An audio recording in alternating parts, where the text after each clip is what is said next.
Good evening. আজ 20 তারিখ, কালী পুজো।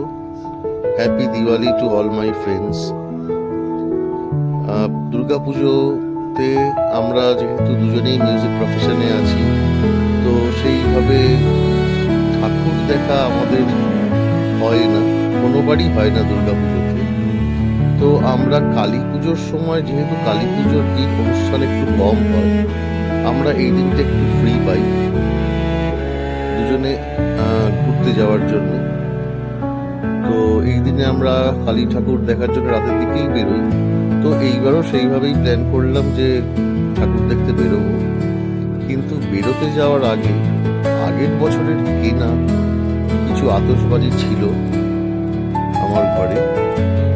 তো সেইগুলো অলিভাকে বললাম, তুমি একটু চলো নিচে, তারা একসঙ্গে দুজনে মিলে সেইগুলো একটু ফাটাই, তারপরে আমরা ঠাকুর দেখতে বেরোবো।